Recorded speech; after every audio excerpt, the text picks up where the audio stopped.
retired at the ripe old age of 38 after growing his last business to $24 million in annual revenue. At the time, he really dove into macro and became a self-proclaimed macroeconomics addict. I, along with well over 200,000 others, follow George religiously on YouTube. His interviews are fantastic. He interviews all of the world's top experts. And his whiteboard presentations are best known for taking really difficult concepts and reducing them to 3 simple, fast steps. Today, George lives in Medellin, Colombia, and manages a multi-million-dollar real estate portfolio. And we're so grateful that he took the time out of his busy schedule to share his wealth of knowledge with us. Please welcome George Gammon.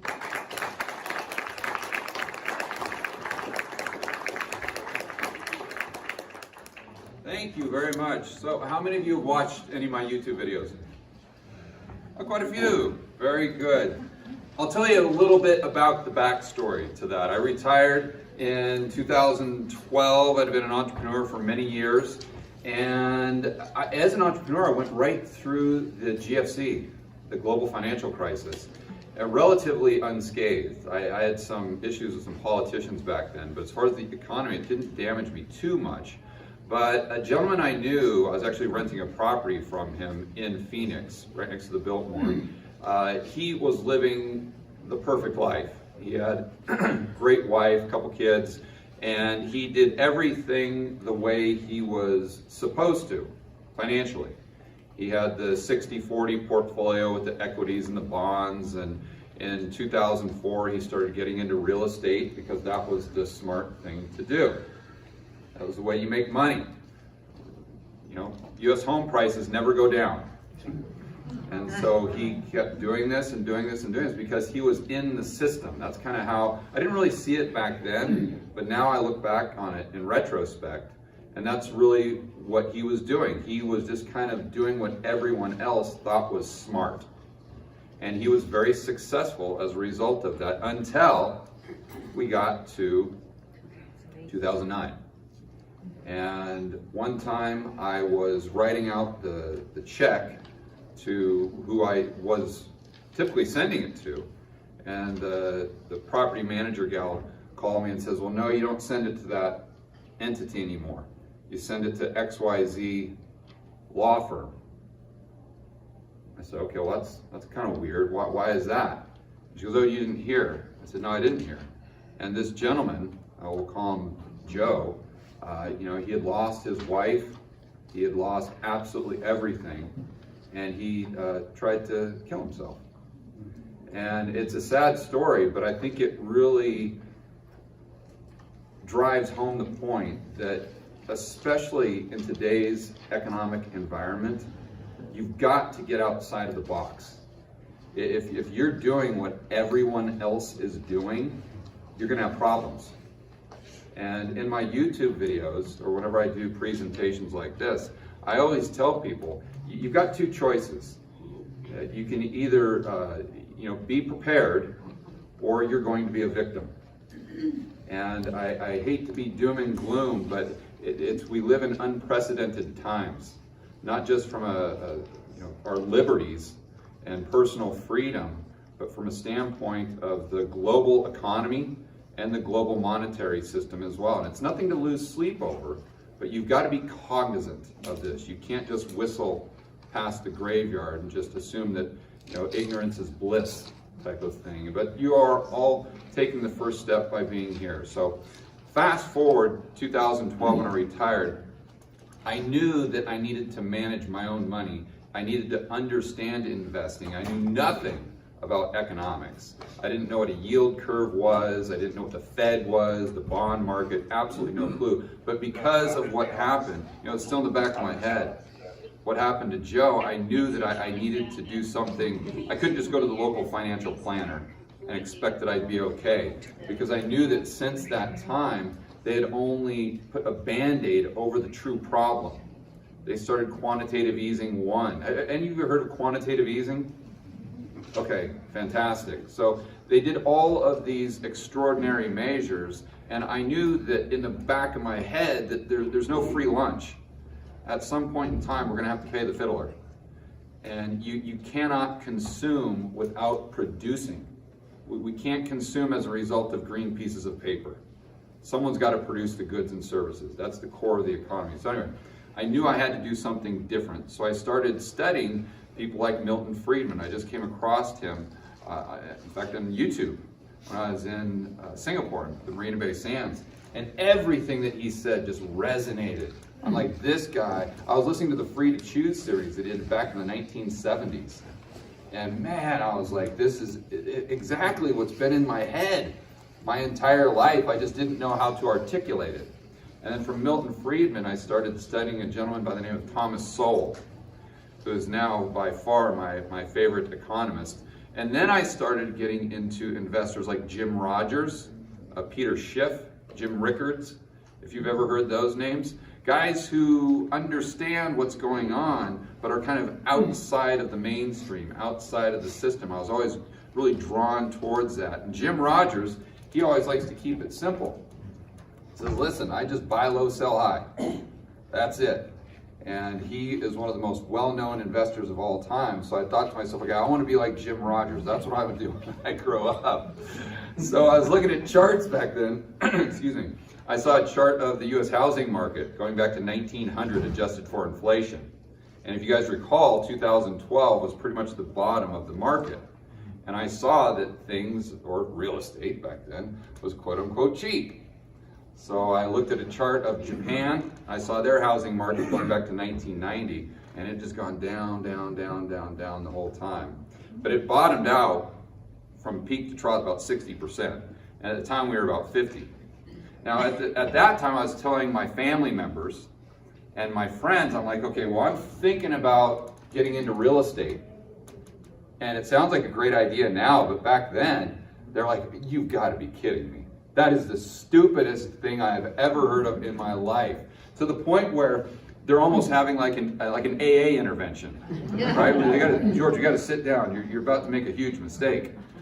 And I've noticed in my life that whenever I've mentioned an investment that I'm thinking about, and I get that reaction from my friends and family member, that's where I make all the money. When I lose money is when I tell them about an investment. They say, that's a great idea. How can I do that as well? Let's partner up. That's where I always get my butt handed to me. So that's how I went in real estate 2012. I learned it here and I started doing it overseas. And in 2015, I started investing quite heavily in Colombia, Medellin, Colombia. And most of you probably know it from Narcos or Pablo Escobar or cocaine or something like that. And that's the exact response I got from my family. They said, no, don't go there. You're going to get kidnapped. You're going to get beheaded. You're going to this and this and this and this. And sure enough, of course, that's where you make all the money. And in 2019, I had retired, but once you're an entrepreneur, you kind of never lose that energy or that focus, or just your mind's always going. So I thought, well, we're doing all of these houses or these apartments here, these properties, and I know these TV shows are super popular in the United States, the HGTV, I think it is. So I thought, well, why wouldn't that be popular here in Medellin? So you got to keep in mind, I don't speak Spanish. I'm not a part of their culture. I've never produced a TV show in my life, ever. I don't know the first thing about it. But I went to the local TV station and I pitched them on it. I said, it's going to be fantastic, trust me. It's like a Trump moment, And they said, well, okay, we know it's popular. Why don't you bring us, a demo reel in a couple weeks. Anyway, I did it. I hired all the editors. I hired the camera people. I figured it out. The show was a big success. We did one season, 13 episodes. And at the end of that season, this was 2019, I thought, well, we're going to go into a season 2, but we got to take a little bit of a break. And I've got all these awesome camera people and editors. I don't want to lose them, so I need to do something to keep them busy. I'll just start a YouTube channel. And that's how we got to where we are today. I never thought it would be something like this. It was just about real estate at the beginning, but my passion is macroeconomics, which I'm sure most of you will be able to tell, or you can tell by watching my videos. And sure enough, those were the videos that did extremely well. So it was a perfect fit. But about 2 months ago, I did a video on the World Economic Forum, something they're calling the Great Reset. Have you guys heard about this? Yes. Okay, cool. So I'll be going over this momentarily. It's kind of the thrust of the presentation today. But I didn't really think anything of it. In fact, my good friend Lynette Zhang was the first person that said, hey, George, you got to take a look at this. And I dove into it, and I was just doing research straight from their website. I wasn't like creating any videos or fabricating anything or just reading something on some third-party site. It was directly from their website and from their YouTube channel. So I did this video on it, and it was very popular. And maybe a month ago, something like that, someone direct messaged me on Twitter, and they said, hey, did you know that the BBC just did a hit piece on you? And I said, no, I didn't know that. And so I checked it out, and sure enough, the piece that the BBC did was something called misinformation on YouTube or the internet. And they used one of my videos as an example of this misinformation and how you really need to watch out, because nowadays there's these people on YouTube that'll try to brainwash you into believing that personal liberty is bad, that free market capitalism is good, and that we need, they call it neoliberalism. And they create all these buzzwords to make capitalism sound bad or personal freedom. And so the thrust of their hit piece was basically we know that we're no more sophisticated now. We realize that these concepts of free market capitalism and personal liberty are outdated. And we don't want, we need more equal outcomes. We don't need equal opportunity, something I'll get into in just a moment. And this is an example of what not to watch on YouTube, because you can go down that rabbit hole, and these guys like George Gammon are going to brainwash you into thinking that freedom is good. But of course, what do you think the video they used as an example on the BBC hit piece? It was the video I did on the Great Reset. So you start thinking about this and kind of connecting the dots. And you're like, okay, well, who funds the BBC? Is it the people that go to this World Economic Forum, or do they have a poll there? And you start, scratching your head, and you're like, wait a minute, there might be something to this. So let's go in. Today what I want to do is I want to go into what the Great Reset is, who these people are, and what could potentially be motivating their decision-making process and these agendas that they've come up with. That, again, it's not me making this up. It's not me calling it the Great Reset just to sensationalize it to get clicks on YouTube or whatever. It's straight from their website. These are their words, not mine. And you'll see this with a couple of clips that I'm about ready to show you. Yeah? Have you seen Michael Matt's little video about the Great Reset? I have not. There's a Catholic newspaper called The Remnant, and he does a really great video on the Great Reset. You have to watch it sometime. It's on YouTube. Okay, well, let's go through this, and I'm going to take you guys through kind of my thought process as to how I do a whiteboard video. And I just kind of throw everything up against a wall and kind of put the pieces of the puzzle together and just see what works out and what type of message is really resonating with me, and that's what I try to relay to the audience. So let's kind of go through that thought process tonight. And you'll have to forgive me because I'm going to go back and forth between this slide presentation and some video clips. So I did not check the audio. Let's do that right now. So we talked about the World Economic Forum. This is the group that is, they're the global elite of the global elite. And it's headed by this guy named Klaus Schwab, who, have any of you ever watched a James Bond movie? Especially the old school ones with like Sean Connery and whatnot. They had a group in there called Spectre. And Spectre were the bad guys, and it's this bald guy, and the Austin Powers ripped it off, and Mr. Evil had Mr. Bigglesworth. Right. So I'm going to play a clip of Klaus Schwab, and you tell me if he reminds you of a James Bond villain. And I'm not editing this. This is exactly how the guy sounds. But this is the intro to their Great Reset, and this is from their YouTube channel. Let's see if we can get the audio. To get us underway, let's hear from the forum's executive. Let's see. That's not going to work. Let me see if I can just put this up tonight.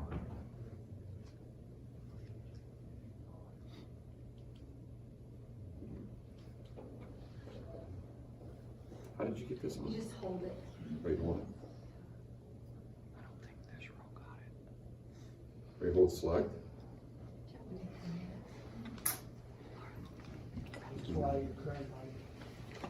Yeah. Oh, there we go. Okay, let's do that. Okay. So let's see.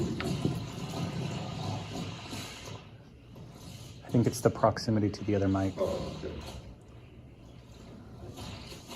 Okay, so maybe I should use this. Try standing the other one up, maybe. This one.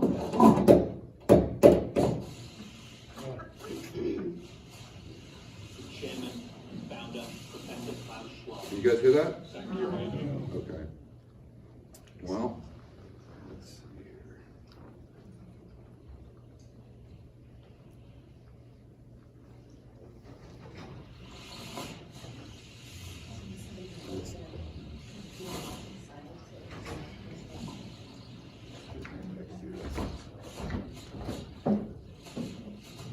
Maybe it's the mic. It might just be the mic, huh? Must be. Yeah. It's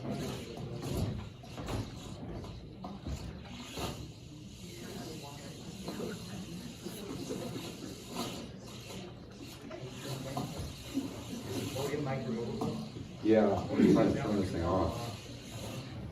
No, it's not opening.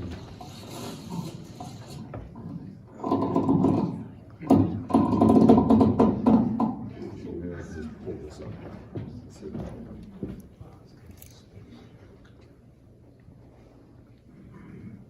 To get us underway, let's hear from the forum's executive chairman and founder, Professor Klaus Schwab. Thank you, Adrian. It is obvious that we are in the midst of the most severe crisis the world has experienced since World War II.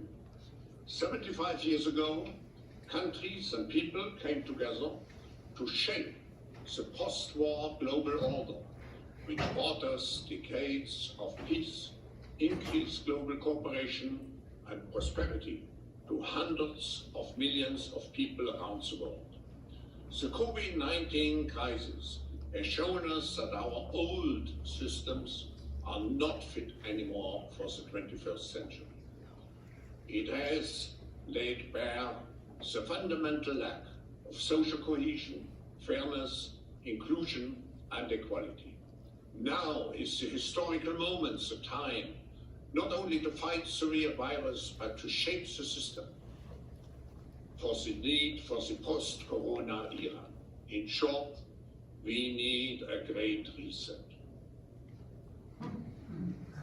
James Bond? Spectre? So, what is their great reset when he's talking about that? The one thing I want to highlight about what he said, first and foremost, is he's talking about the coronavirus, what we're dealing with. And here's a direct quote from their website, actually one of his blog posts, where he's talking about the pandemic. You see, the pandemic represents a rare but narrow window of opportunity. And he uses that word constantly. He sees this as an opportunity to completely reshape the global economy and the monetary system. And we'll get into that in just a moment. And the Great Reset, I know you guys probably can't see this. Let me blow it up, but as big as I can. So this is on their website. If you just Google Great Reset, this will come up if you're doing this at home. But the main thrust of it is it's kind of got these pillars, if you will. So it's, and what's weird about this is they're just these generic platitudes that really don't mean anything. Things like shaping the economic recovery. Well, okay. So you ask yourself, well, how do you shape the economic recovery? This is this opportunity. And he talks about gender parity. Okay, well, that's good, but I don't like it when you're forcing this upon a society. It can't be a bottoms or a tops-down type of approach. It needs to be bottoms up. And then it starts getting really weird where they start talking about the, I always get this one wrong because they add a letter to it every month, so the LGBTI inclusion. So that's somehow going to help the economy. Now, whether you're for that or not, neither here nor there, but I don't know how that's going to really help us get out of this COVID crisis. If you go down to the local coffee shop that had to shut their doors because they completely ran out of money because the government forced them to shut down. The government forced the people to stay in their homes. I don't know how more LGBTI inclusion is going to help that store owner. They're out of business, and all those jobs are gone. And we go further over to the right here, where they start talking about harnessing this fourth industrial revolution, which sounds great, but you say, okay, what's the fourth industrial revolution? And that's where we get into things where we're running the economy with drones. And I don't know if you've heard their agenda, or their vision for 2030 is that none of us own anything, and that we all rent everything. And right on their website, I mean, it just gets creepier and creepier and creepier. They had a video that I put out on Twitter the other day where they said that by 2030, you will, and they're talking directly to us, they say you will own nothing, but you'll be happy. Those are their words. So then you got to ask yourself, okay, well, if I don't own anything, none of us own anything, then who owns what I rent? And then you go down the rabbit hole and you find out, okay, so it's the global elite that think that we're just too stupid to understand how to recover from this COVID or whatever you want to call it. And then it gets into a digital identity. And this is, you can't really see it, but this is on the right here. And then you go from a digital identity to them having governance of the internet. See? So you start to understand their vision a little bit more clear, and it starts to become a vision that I want nothing to do with. And I think most people in this room want nothing to do with. Where I really draw the line is when I read things, and this is from Klaus's blog, and this article, I'm just going to read bits and pieces of it. This has that diagram on it. And you'll notice that the words they use. So we start off, the Great Reset agenda would have three main components. The first would steer the market towards fairer outcomes. See, again, it's this idea that the central planners can take this tops-down approach to steer all of us, to steer our decision-making process. And the result would be fairer outcomes, right? It's not equal opportunity, but it's equal outcome. So they want everyone crossing the finish line at the exact same time. That's a big, big problem. Because although that sounds great, when you think about what would be required to make us all cross the finish line at the same time, that would be an absolute 1984 police state. So why is that? Because we're so different as human beings. We all have different skill sets. You know, my parents were divorced when I was 7 years old. That was a check against me. That wasn't too great. But I'm 6'4", so that helps me out a lot. Well, I got scoliosis. Okay, well, how do you measure that, right? Where should I start to make sure that I'm crossing the finish line at the same time as someone else? See, there's no way to do it without just pure authoritarianism and without just a ruler and all of us being a serf. That's really what it boils down to. And you'll see in the next paragraph here, governments should implement long overdue reforms. Again, this tops down, that like the government, the central planners can solve everything. We can't solve anything by ourselves. Let's see, to promote more equitable outcomes.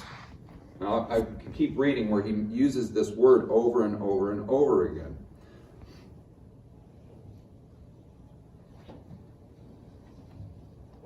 Okay, so now, let's see, let me exit out of this. And have any of you guys heard of Jordan Peterson? Okay, fantastic. And one of his friends is a gentleman by the name of Brett Weinstein. And ironically, Brett's really on the left. But he's a smart guy.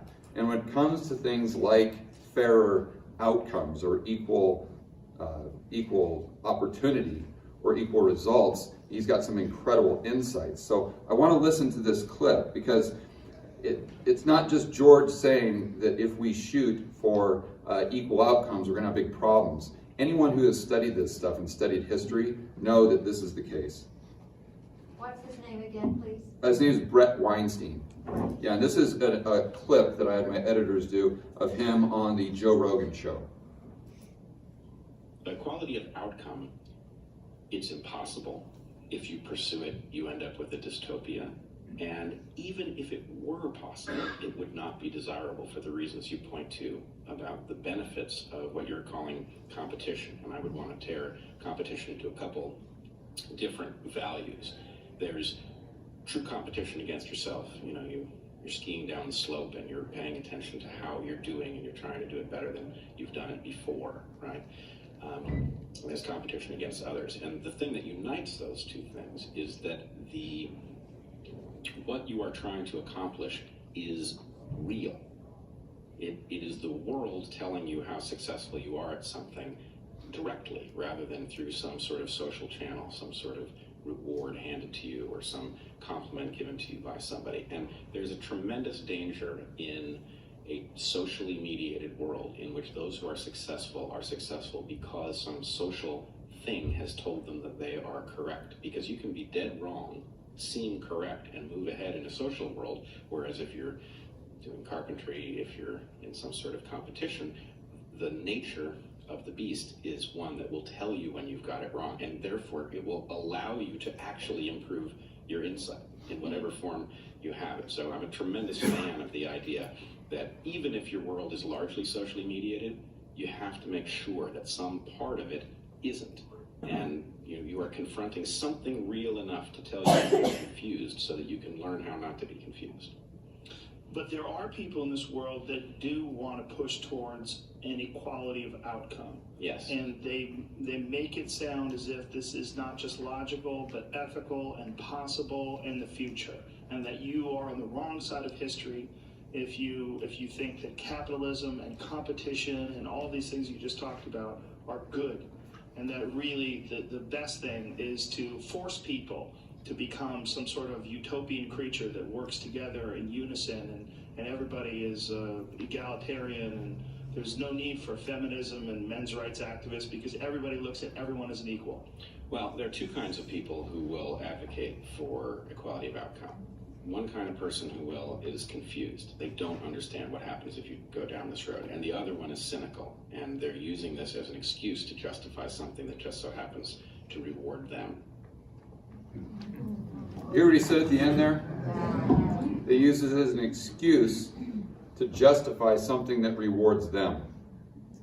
And we're going to get to that in just a minute, because I think personally that's where this is going, and that's the motivation behind all of these agendas. So I think the question then becomes, what do we want to strive for? I just want to get off on a tangent for a moment here, because they're talking about rebuilding the economy, and they're talking about this tops-down approach, and we need to steer people to do certain things that we want them to do. But whenever I've talked to people, and whenever I do my videos, I try to read the comments, it seems people are very confused as to what makes a society rich. Because there's a lot of moving parts, and obviously it's a complex world. So does anyone have an idea as to what makes a society rich? Anyone have a guess? What do you think? Trade and adding value. You're getting close. In the engagement. Yeah, very, very close. Your neighbor. Competition. That's right. So, yes, sir? Economic freedom and rooted in profit holding. These are all things that are components of it. But at its core, what makes a society rich is the ability to create goods and services. The ability to create goods and services in a free market system with rule of law that doesn't change, with sound money, that you don't have to worry about it hyperinflating or going up and down all the time. You've got consistency, just like a baseball game. You know the rules, and you know they're never going to change. So you can create this game plan based on that. And let's go back to the creating goods and services. And a lot of people see the economy as doing better if we just have more money.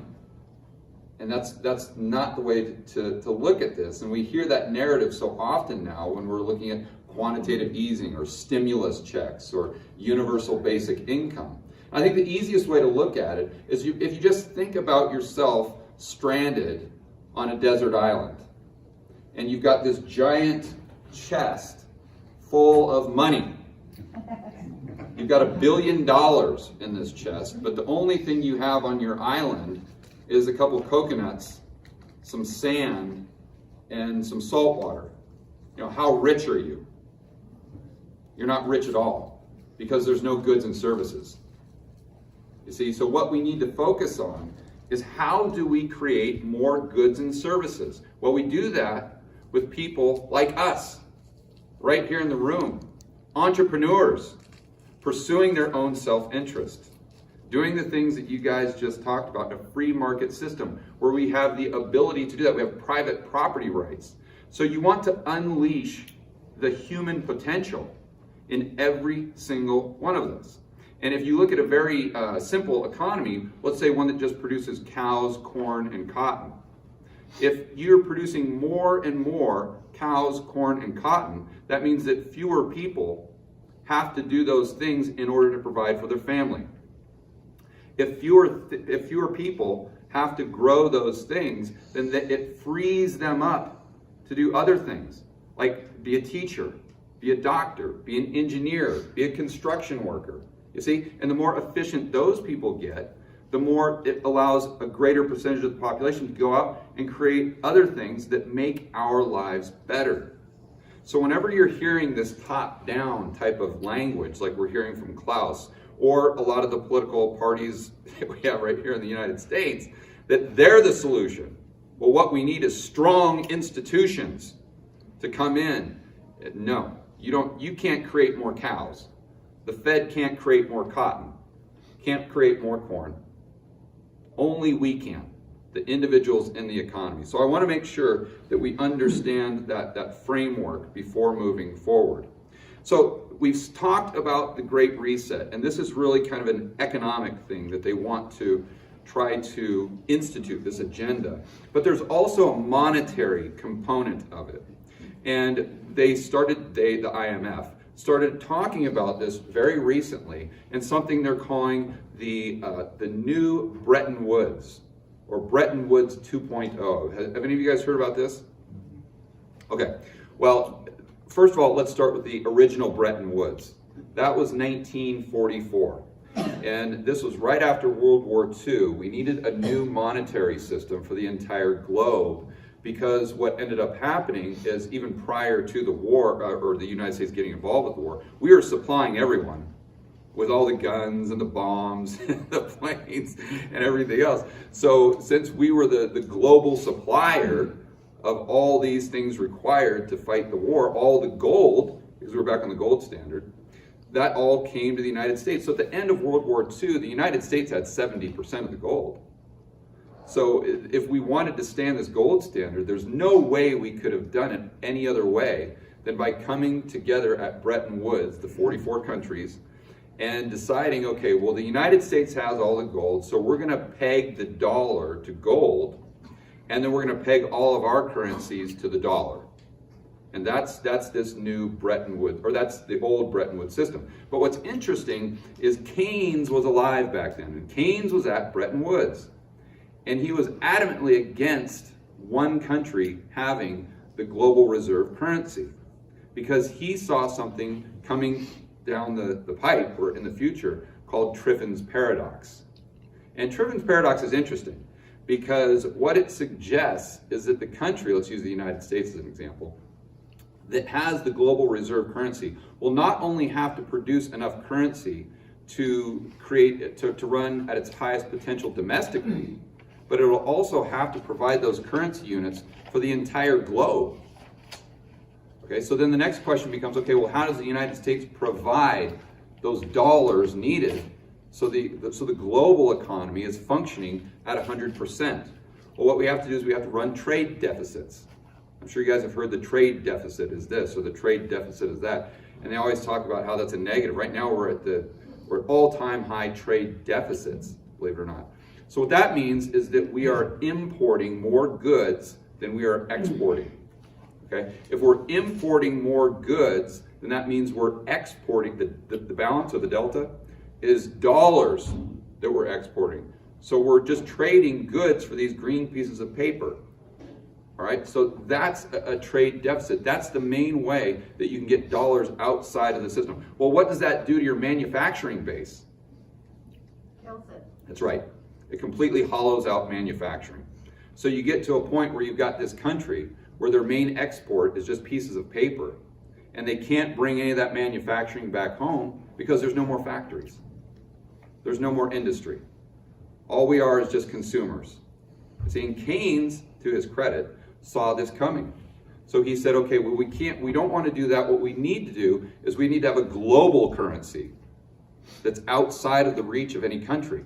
So this was the genesis of the IMF, the International Monetary Fund, and the World Bank, and something called the SDR.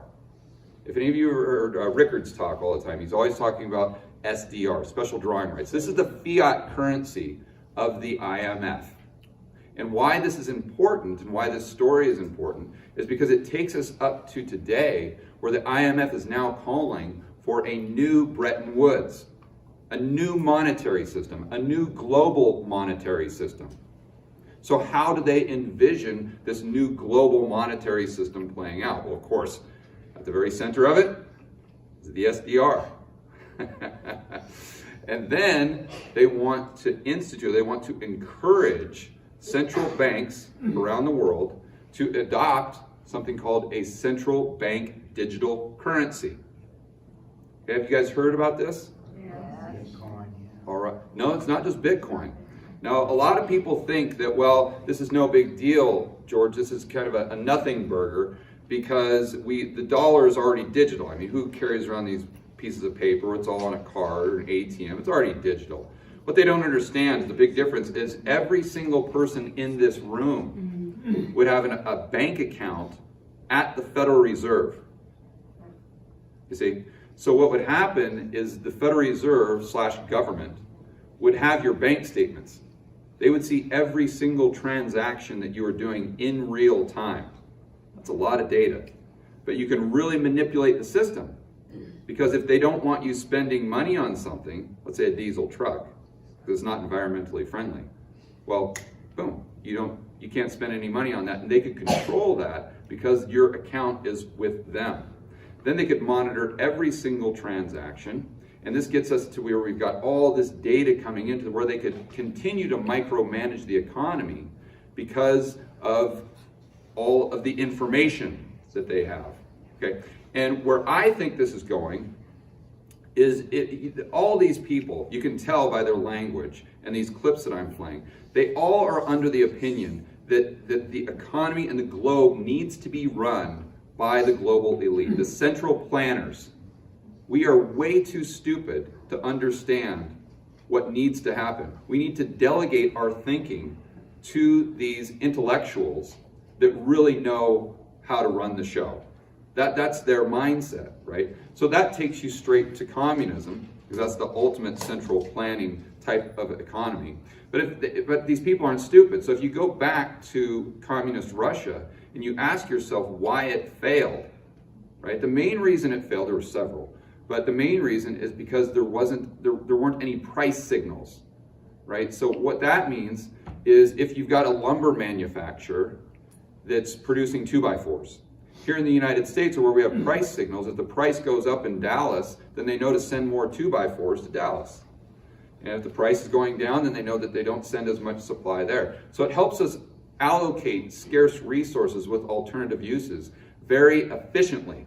But if you don't have price signals, you don't know, you waste your resources.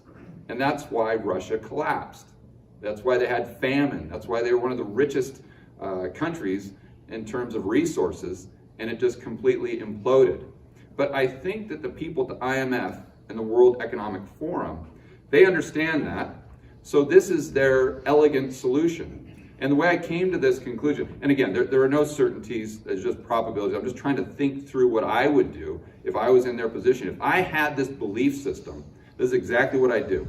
Everyone has an account with the Fed, you collect all the data, then you bring artificial intelligence into the Fed, and you allow the artificial intelligence to tell us where we should allocate those scarce resources. And they think that's going to do it far more efficiently than any group of human beings could. Then, of course, none of us own anything. We rent everything. So you rent it from the Fed, you rent it from the government, and they control everything through artificial intelligence. And I think that's how they believe we can get to this socialist utopia, the next stage of human evolution. Okay? Now, so you may say, George, well, that sounds like crazy talk. And let's go to a clip of our favorite banker, Jerome Powell. And this is a recent panel that he had that was hosted by none other than the IMF.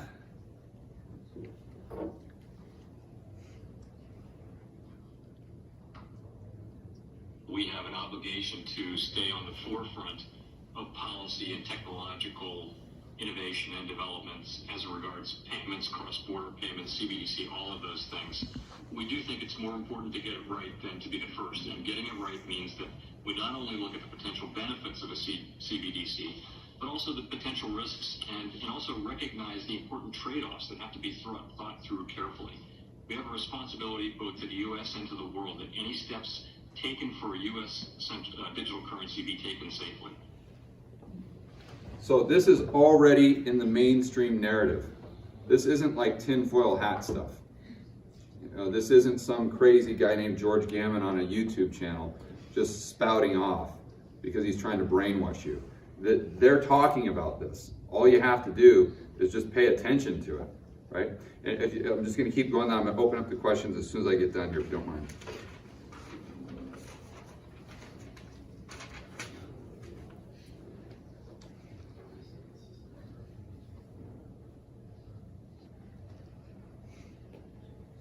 Okay, and I went through some of these slides here. Let's go back. Let's see.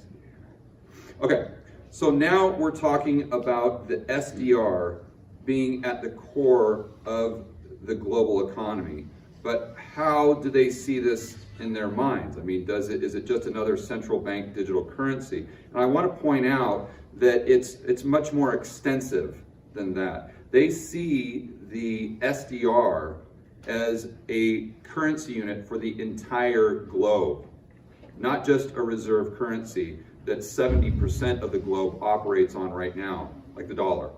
They see this as 100% of what we would use. So the bonds would be denominated in SDRs. You go down to Starbucks and you would buy your Starbucks coffee in an SDR.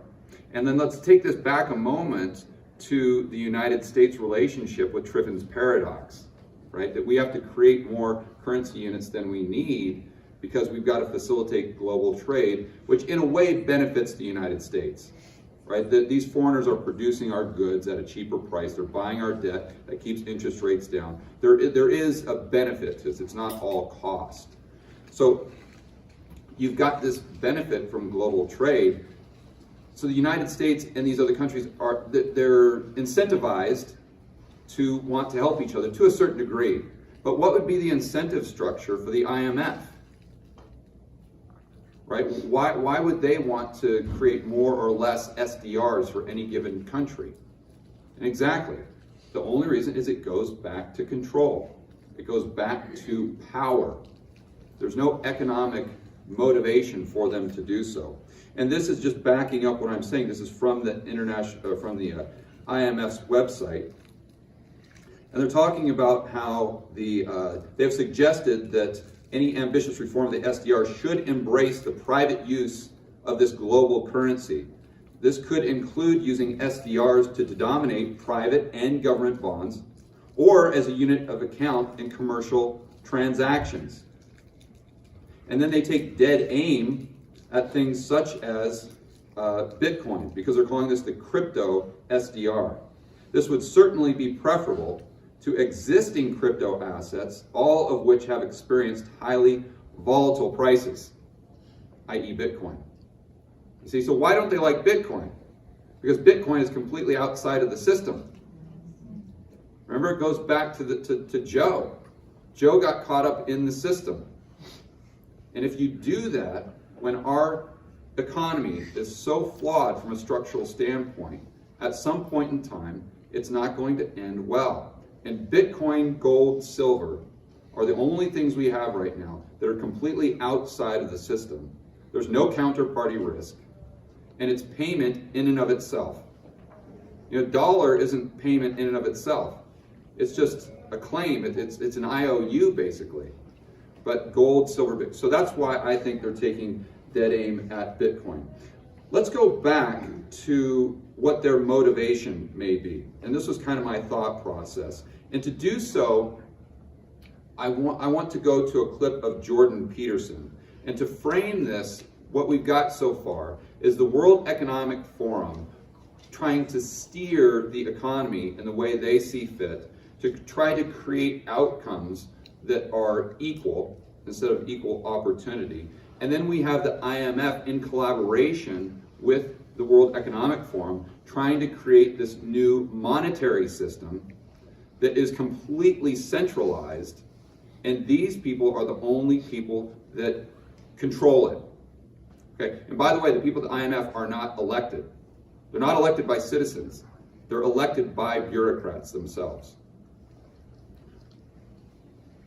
So this is a clip from Jordan Peterson that I think, especially toward the end, starts to shed light on what their motivation could be. Because you sit back and look at this and say, are these people just malicious?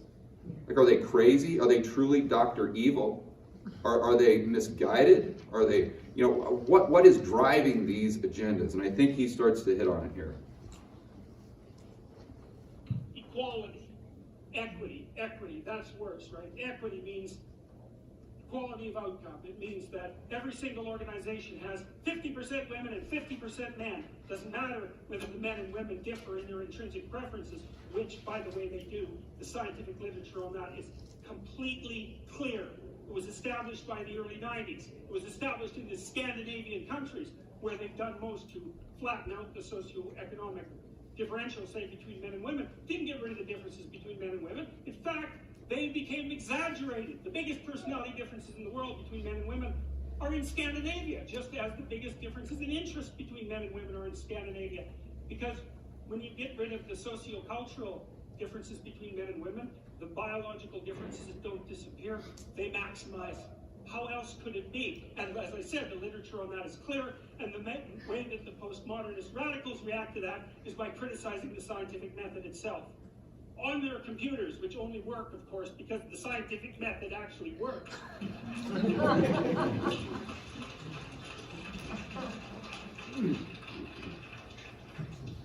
So, you hear the egalitarian clarion call everywhere.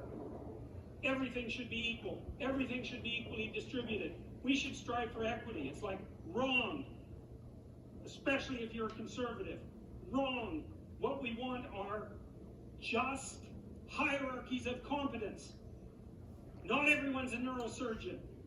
You know, if your father has a brain tumor, you probably want a hierarchy of competence for neurosurgeons, so you can pick the one that's the best, so that he might not die. That's what a hierarchy of competence is for. For the postmodernists, there's no hierarchy that isn't based on power. Well, because they think the world runs on power. And that's why they're willing to use power to get what they want, because it's the only thing they believe in.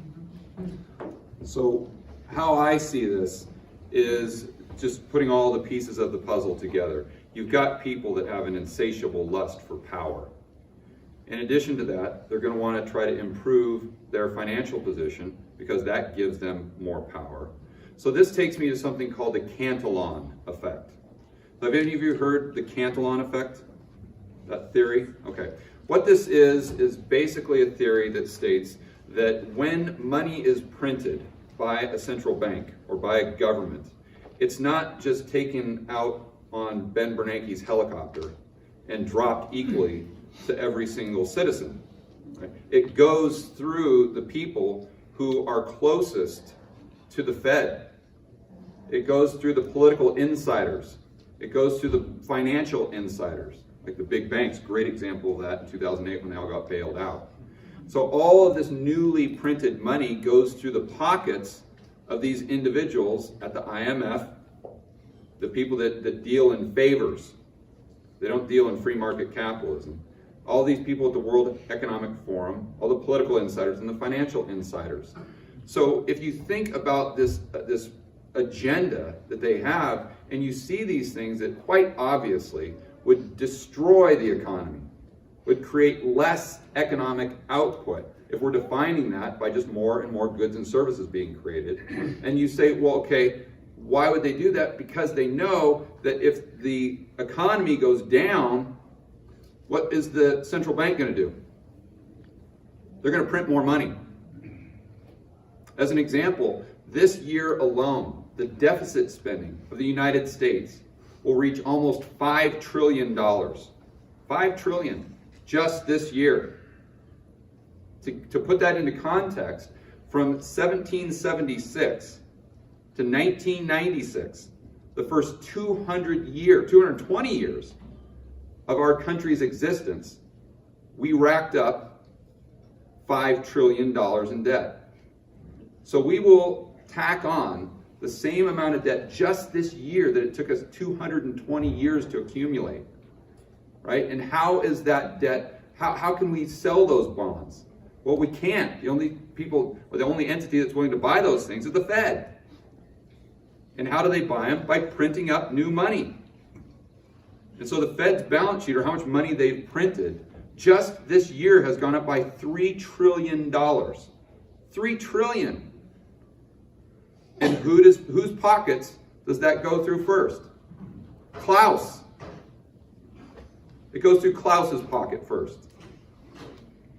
So not only do you have these people in power that have an insatiable lust for that power, but you also have something called the Cantalon Effect. So they are incentivized to crush the economy, because the worse the economy gets, the richer they get and the more power they have. So I'm not saying that this is the end game or this is their game plan. I'm just saying that if you put all the pieces of the puzzle together, this has to be something that you consider. I'm thinking of Elon Musk and Skywire, and the national debt being increased so far that it's impossible to pay back. I'm wondering if this is all pieced together in the sense that they know this is going to happen. There's going to be a total collapse or transformation in the economy. All the debts are going to be called. Interest rates are going to be going so high that nobody can afford to borrow anything. Skywire is going to connect the entire world so that even the little villages in Uganda will be tied into the economic cryptocurrency that we're all under. And we just went through the cashless problem, you know, we're running out of coins, you know. Right. I anticipate maybe 3 years. Well, I'm not sure of a time frame, but what I would highlight with what you just said is that's more centralized power, not less. Yeah. And what we have to understand is there's an inverse relationship between power being centralized and the ethics, morals, and the level of greed, let's say, the character of the people who are seeking those positions of power. See, that's what people really don't understand. When you look at the Bretton Woods 2.0, or you look at the Great Reset, or you look at these lockdowns with COVID, a lot of people would argue, well, this is necessary. It's a health issue. Okay, but what they're not considering is this is consolidating more power. Think about 9/11 and all the power that was consolidated into the government just by that occurring. And that was nothing compared to what the overreach of the government that we've had over the last few months. You see, and my point with this is that the more power the government has, the more crazy the individual is that's going to seek that power. And it sounds kind of funny to say that, but think what it takes to be a good politician, or one of these people, right? You have to be a fantastic liar. That's right. You have to have no ethics. You have to have no principles. You have to be willing to say whatever is required to win the vote. right? So if this is the type of people that's drawn to this, the more power you give the government, the more unethical, the more crazy, the more likely you are to get the next Stalin, to get the next Mao, to get the next Hitler, or to get the next Mussolini. So, and I really want to impose that, and I try to do that through my videos, that guys, you may see a short-term benefit of doing a lockdown for COVID, and that may be true, but you've got to understand that takes us that one step closer to Joseph Stalin running our country. Well, this is so obvious, but it is so hidden. You know, media, the normal person, they're freaking out because we're, you know, not in lockdown. You know, and all power to the glorious future we have because the government's taking care of us. How do you counteract something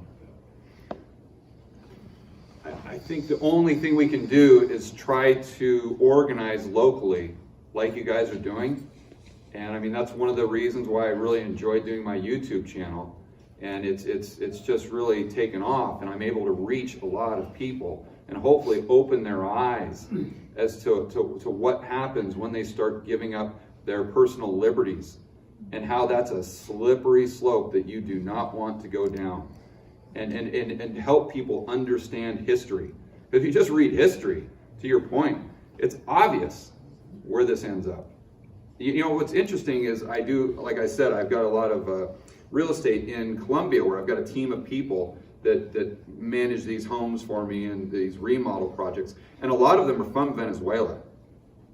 And they fled Venezuela because of the hyperinflation. And they get really, really emotional about my videos because of what I talk about, because of what they've experienced in their own lives. And when I get someone that's commenting, you know, every once in a while I'll get this socialist, you know, person or whatever that's commenting in one of my videos saying, oh, Venezuela's not that bad. It's just Fox News made them look bad. And it's actually, you know, I went down, and they, you know, the reporter for CNN goes to the grocery store and says, what? Look, there's cereal here, there's milk. I don't know if you guys saw that. And you show that to one of my employees, and you can see their face getting red. You can see the smoke start coming out of their ears, because they've had so many family members that are dead as a result of central planning and the hyperinflation that it led to. And it's real. It's absolutely real, and it's real for them. And I tell you, if unfortunately, if we continue to go this direction, you know, hopefully we don't have a hyperinflationary event, because the dollar, we've got the benefit of being the world reserve currency. But at some point in time, all those dollars that we talked about earlier that are outside the United States, they got to come back, right? And you got all those currency units, all those trillions and trillions and trillions of dollars chasing a fewer amount of goods and services. Why do I say fewer? Because at that point in time, the goods that we're importing will be way too expensive for any of us to afford them, because we're making dollars. Right? So if all those dollars are being inflated to toilet paper, we can't afford all the things that you buy at Walmart, all China. You know, the stuff at Target, Home Depot, that's all imported from China or from other countries. Right? So we wouldn't be able to afford that. So then the next step is we'd have to make it here. But remember Triffin's paradox. We don't make anything here. We don't have the factories. That would take years and years and years to come online. And we'd have to reduce regulation to get there. So at some point, that's coming down the pipeline. It's just a matter of when. And if we go through deflation before that. Yes, sir? How's the economy been affected now in Colombia with all the shutdowns, and what do you foresee coming here in the next year for Colombia? Yeah, I mean, it's crushed the economy everywhere. I think it's crushed it to a slightly lesser degree because there's very little debt in the system. So what I mean by that, something we can all relate to, is just your home mortgage. So out of the people that own property in Medellin or in Colombia, which majority of them do, only 7% have a mortgage. So you got 93% that don't have a rent payment, that don't have a mortgage payment. So if they lose their job, really they just need rice and beans. It's not as catastrophic, and plus the culture there's so much different. I don't want to get off on another tangent, but the culture there is very family oriented. You see, it's very much just the father, the mother, the kids, the cousins. It's all about the family. See, here in the United States, what I've seen since the 1970s when I grew up is that the government and these people that I was just talking about, they're trying to take the focus away from the family and put it onto the government, to where you're not going to your family because you're in trouble. Well, if you have a problem, you're going directly to the government.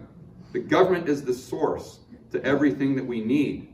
And so they don't have as much of that mindset as we do here, unfortunately. So the economy is definitely taken a hit. But I think that it can hopefully bounce back a little faster than we can because there's less debt in the system, but we'll see. Is the World Economic Forum, are they running on a timeline? Are they talking about any kind of a timeline? Now, everything they say is, it might be there, I haven't read about it. Everything they say is just so broad and just generic, and that you can't really pin them down. You've got to read like 4 or 5 different articles and try to like connect the dots to understand what their objectives and what these agendas actually are. So I would be surprised if they put a specific timeline on it, but it might be there, and I might have overlooked it. Didn't they say January? Well, that's for the, I believe that was for the Banking for All Act. We were talking about that at dinner. And in case you guys haven't heard about that, here in the United States in March, one of the politicians came out with something called the Banking for All Act. What is that? That's just a pretty fancy way of saying that all of us will have an account with the Federal Reserve. And that's the first step, just like we talked about, by January, of having right? the central bank digital currency, banning cash, and having just an app on your phone that goes straight to your bank account with the Fed, and them knowing every single transaction, and them being able to increase inflation. I'll get to your question in just a moment, but I want to point out that one downside there is if you've got the Fed app on your phone and they're sending you $2,000 a month in UBI, Universal Basic Income, let's call it stimulus check or whatever. If they need to get inflation higher to bail out the government, because the government's the biggest debtor of all time, so inflation benefits them, and it hurts us because we're the savers, right? We're the people who acted prudently. So it's a wealth transfer from the savers to the debtors, in this case being the government. But in order to get that inflation, they have to create velocity of money. So velocity of money is how fast $1 goes from this individual to this individual to this individual to that. So if it's just staying right here under someone's mattress, there's no velocity, right? So it's very difficult to get inflation there. You could imagine printing $1 quadrillion and just stuffing it under this stage wouldn't create inflation because it's not out in the system. But once you get that out there, then prices go. So my point is they give everyone this universal basic income with these Fed coins that goes to your app, but they say you can have the $2,000, but you have to spend it in 30 days. And if you don't spend it in 30 days, it's gone. It's no longer on your app. So all these people that go out there that now see government as mommy and daddy, they're the family, well, they're going to download that app so fast it'll make your head spin because they want the free money. And then they're going to go out there and spend, then drive prices higher, and that just crushes the savers. So I think that's another motivation they have. Also, negative interest rates. It allows them to have a lot more control. So I'm sorry, what was your question, sir? The question is, isn't the control of currency presently being done in other countries like India and England, where they're outlawing the use of large bills? Yeah, India. Isn't that the foundation of what you're talking about? Isn't that what's starting it, where you take away the hundreds, then the 50s? It's like weaning them off of the money so you can control it with a computer. Yeah, you're slowly boiling the frog. That's exactly what I'm thinking about. Yeah, It's already being done in a bunch of countries because you can't carry large bills in I a bunch totally. of countries. And one thing, that's a great point you just made. And I think we also need to be very cognizant and listening for the government telling us they're doing X, Y, Z for our safety or for our security. Right? That's always how they sell it to you. Yeah, we're taking away this personal liberty. We're going to ban cash. We're going to ban $100 notes. Why? What's for your safety? The only people that use $100 bills are drug dealers, are terrorists, are all these people. And so that's how they sell it. And it's the people that grow up that are blue-pilled, if you will, that aren't cognizant of what's going on around them. They're like, oh yeah, that makes sense. Great idea. Yeah, who wants cash anyway? It's inconvenient. I'd rather just have everything on my Fed app. How about the chip in your hand? Yep. Well, I think that might come as a result of the vaccine. So I didn't even want to go down that rabbit hole, but I've had a lot of discussions. And you know, one thing I want to tell you guys, I travel a lot, I talk to a lot of people. When I was in St. Bart's recently, I was hanging out with a lot of guys that are hedge fund managers. You know, these guys manage billions and billions of dollars. A lot of them you'd recognize from CNBC. And they mainstream guys that you see there, but then you get a couple beers in them. And listen, they throw on that tinfoil hat so fast to make your head spin. You know, and what they're very concerned with is that the government is going to come out and force you to be vaccinated. Right? And if you don't take the vaccine, then we're going to put you off in this little FEMA camp or something, or we're going to put you over here so you don't infect everyone. And again, why are they doing this? It's for your safety. It's for your security. And then all the people out there that don't understand what's going on, they're going to get pissed off at you for not taking the vaccine. They'll be like, Joe, what are you doing? Come on. Just get with the program, right? And then what they do is once you got a vaccine to know, then they put that chip in your arm, so every single time you go through the metal detector at the grocery store or at the restaurant or at the front of the hotel or whatever, the green light goes on that says that you've been vaccinated. You've got the chip in your arm or whatever, right? And if you don't have that chip, then the red light goes on. Then they throw you right back to where you belong. You know, so they don't let you on planes. They don't let you travel. So that's a conversation that I've had with a lot of, not just hedge fund managers, but a lot of people that you would see on TV as very mainstream as to what do you do? What do you do? I mean, what if the government comes to you and says, listen, you've got two choices. Either you can continue to live a quote unquote normal life, but if you do, you're going to have to take this vaccine, and you're going to have to get this chip in your arm. Or you're never allowed to travel again, and you have to live out in the woods like Grizzly Adams and never see your family. Seriously, what do you do? It's not an easy answer. You go to war. Yeah. Is there any way that we can create in a city, just take a few people that have some brains and put together and start doing our own economic trading and our own manufacturing and our own stuff? Just decide that, guys, we're getting out of other places and we're getting together in this city. Please come if you have some brains, and we're gonna do this. Because I think in my mind it's like, okay, they can do all their things, but if we're congregated together and whatever they're doing doesn't affect us, because we're outside of the system, we're bartering, we're doing our own coin, we're doing our own stuff. Is there a way to like make this happen? Because reality is, I mean, if you do what works economically, it always works. It just doesn't matter what everybody else is doing. You're right. So in my mind, I'm like, well, okay, let's do what we should be doing, do what needs to happen. So I mean, I'm presenting that to you. How do we do that? Well, the great news is that's worked very well in the past. I mean, you look at small ethnic groups that have done extremely well, not just in the United States, but in other countries that I've been to, that don't even speak the language. And they never look, I mean, the first thing that comes to mind is Chinatown in San Francisco. You know, they just go out there and kick butt and make tons of money and educate their kids. And, you know, they save everything. And you go down to Chinatown and there's like a 6-block radius where they never speak English. It's all Mandarin and Cantonese. And those people that they don't even travel, you know, the government has no idea if they're trading with fish heads or Bitcoin or dollars. You know, they have no idea. But you see that, I mean, in Singapore, is the Indian population there. They have like little India. And it's the exact same thing there. So from a legal standpoint, I don't know how that would work because that's not my area of expertise. But they were telling me that Robert Barnes, a great buddy of mine, is coming up in a couple weeks. And he was Alex Jones's lawyer. He represented the Covington kids. And he is just the sharpest guy you'll ever meet. And he's not only a fantastic lawyer, but he knows legal history extremely well. So I would ask him how to set that up from a legal standpoint, and he'll be able to give you all the details if it is possible. Want to join us? Once you figure it out. We're all moving to Colombia. Like, seriously? Yeah. You know, that's a good point. So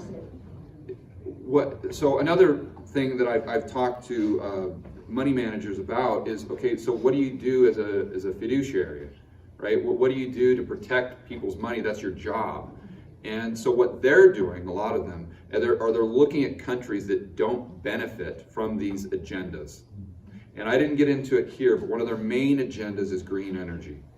Okay, and I'm not here to say that's good or bad or anything. But what I am here to say is that electricity is a less dense form of energy, and it would be the first time in human history that we've gone from or that we've gone to a less dense form.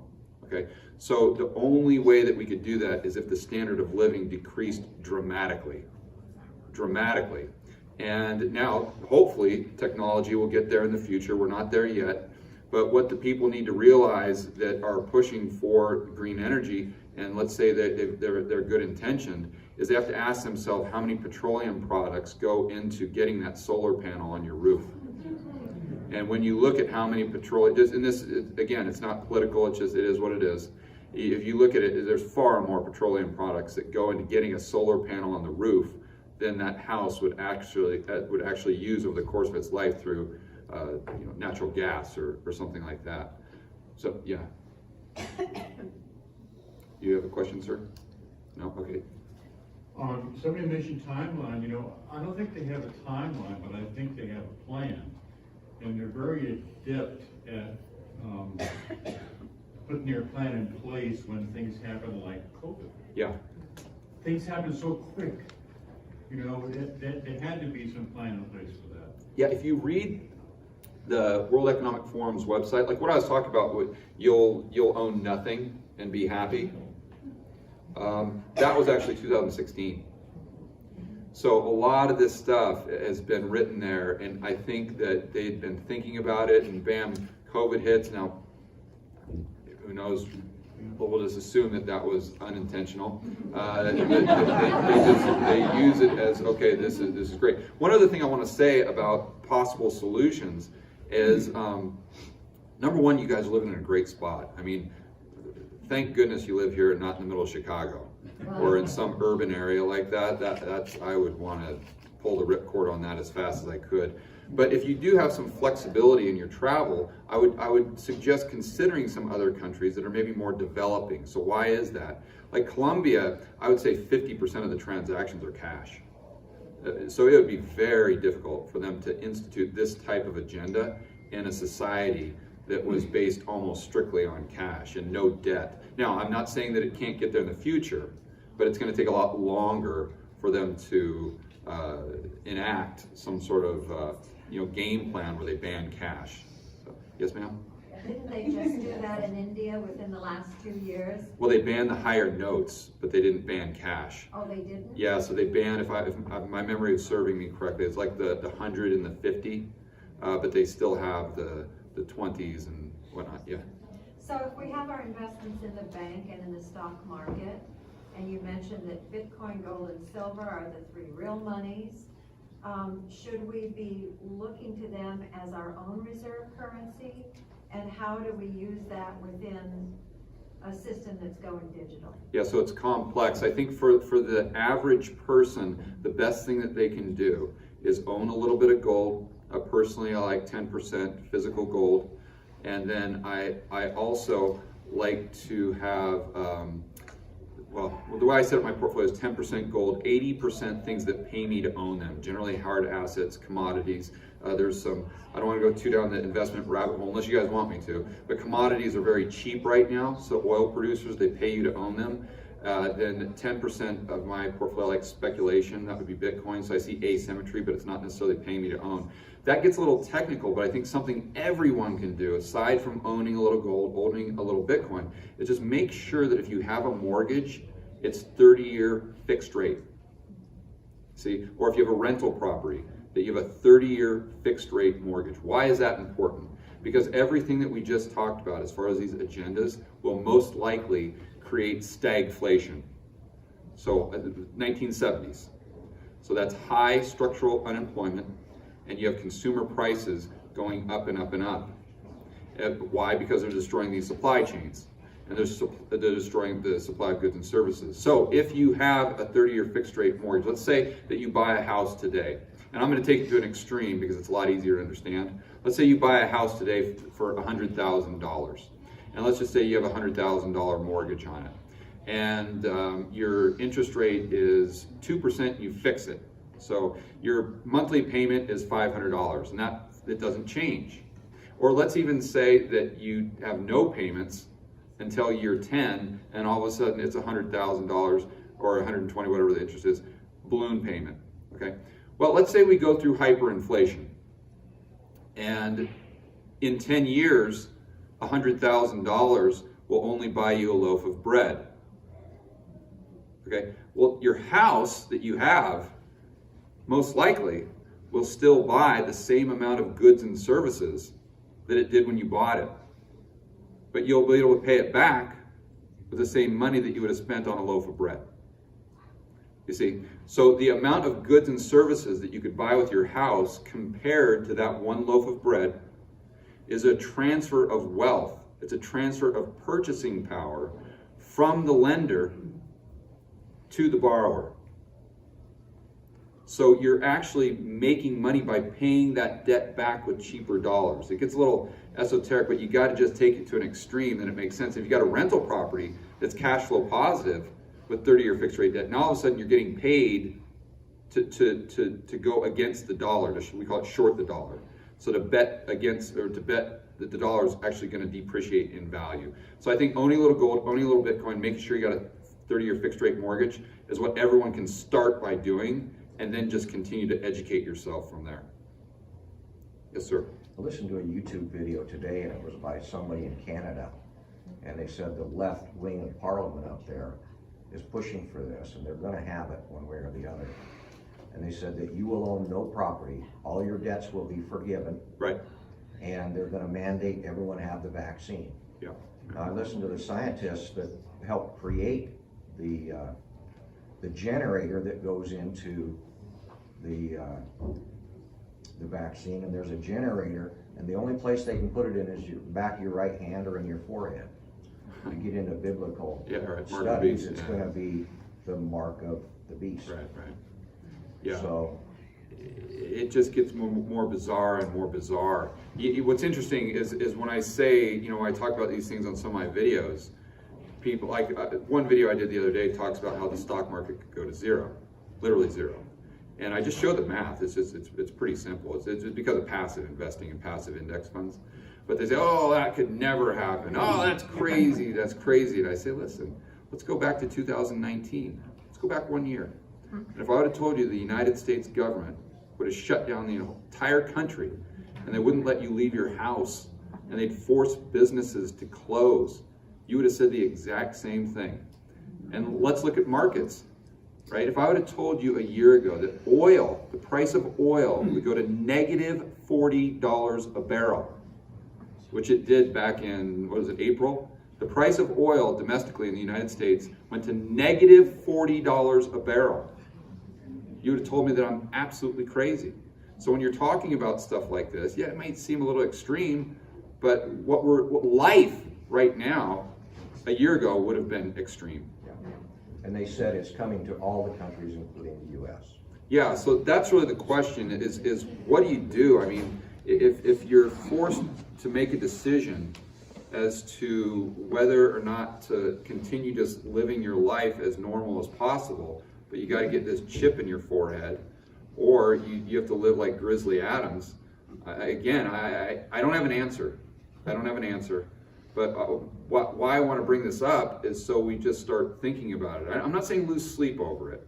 I'm not saying freak out. But I'm saying just start thinking about it, so at least you got a plan B, and to the best of your ability, whatever plan B is, you know. We have time for one more question. Yeah. Okay, not me, someone else. Oh, okay. We Yes, have the sir. room. I was going to say that you mentioned before that we don't produce anything anymore from manufacturing. Is it possible for that to come back? Will something take for that to come back? Or is it always going to be favoring multinationals going for the cheapest slave labor type situations like in China? Yeah, so I was exaggerating. We do make some things, but if you look at our trade deficit, we consume far more than we produce, way more than we produce. So what would be required? It is possible. Unfortunately, what would be required is that we reduce regulation substantially. So why is that? Well, because you got to put yourself in the position of having $1 billion to set up a factory to create widgets, right? And look at what's happening in California. Let's just say the whole United States was like California. Would you really want to take your $1 billion to set up that factory that takes 10 years to build, that you can never ever move? There's no way. You're going to say, I'm out. There's no way I'm deploying that much capital. The only thing I'm going to do is set up some digital business that doesn't have a brick and mortar location. So we would have to, I mean, the short answer is if we could go back to the regulatory environment that we had in the 1930s, in the 1940s, I would say preferably in the late 1800s, then yes, we absolutely could. And it could happen fast, because if we went back, let's say we got rid of the income tax, and let's say that we had sound money. Most people don't realize it, but we had 3% deflation per year from the late 1880s to, before we had the Fed, shocker.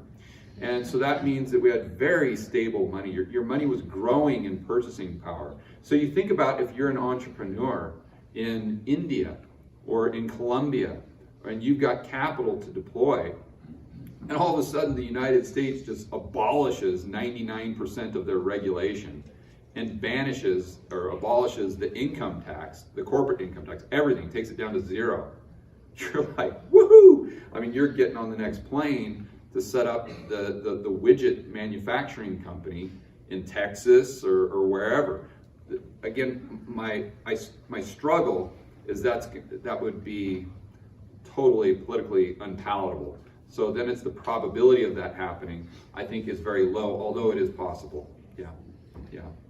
And, I have just one more statement, George. Yeah.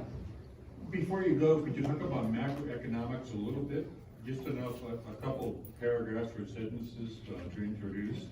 But I was thinking about the great and abominable church. We usually think of a church as being that, but what is the greatest force that is demanding that you worship them and answer to them? It is government. Yeah, absolutely.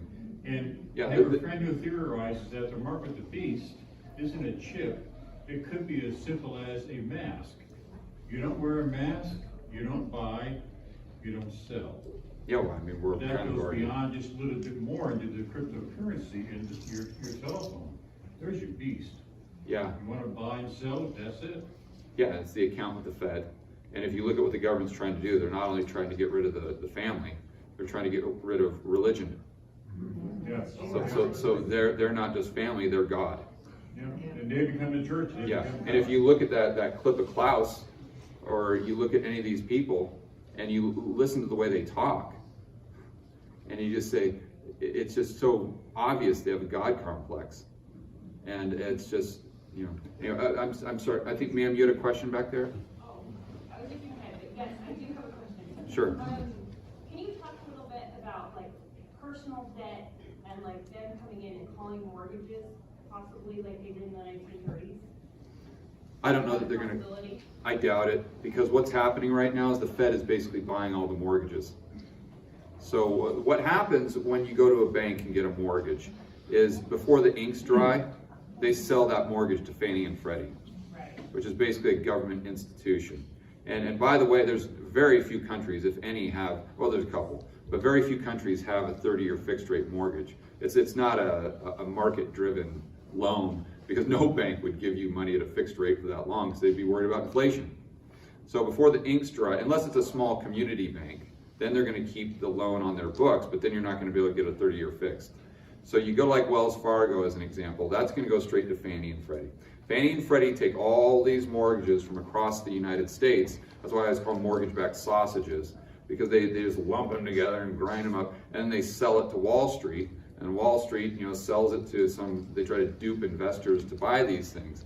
Well, what ends up happening is if the market crashes, they don't want those mortgage interest rates to go up because they know the housing market will crash. So then the Fed comes in and they buy all of the mortgage-backed securities from the banks or from the pension funds or from whatever. They call it quantitative easing. They don't just buy treasuries, they buy mortgage-backed securities. So my point is, if you have all these mortgages on the balance sheet of the Fed doesn't have a profit and loss. They print money. So if you don't pay back your mortgage, it doesn't really matter. So you see, I don't know I see the Fed having to buy more and more and more assets. And honestly, if we all have an account with the Fed, I see it potentially hollowing out the retail banking system. I mean, I think that the Fed might not only want to be the central bank, I think they might want to be the only bank. And so if you go to get your loan, your mortgage, let's say, well, why go to Wells Fargo? I'm just going to go to the Fed. And then you think that through to the next step. You think, okay, well, the Fed doesn't have a profit and loss, so they don't care if they take a haircut. So why would they base their decision-making process on your credit score? Why would they base it on your ability to pay them back? Well, they wouldn't have to. So what would they base it on? Well, maybe they base it on a social score, just like China's doing. So, oh, you're not wearing your mask? Your social score goes down. Too bad. You could have got that mortgage. Or maybe your interest rate goes up. You see, again, it's more central planning. And that's really at the core of all of this. Thank you. I know we'd like to keep George here all night, but we're going to have to. Sure. Yeah, thank you guys for having me. Thank you.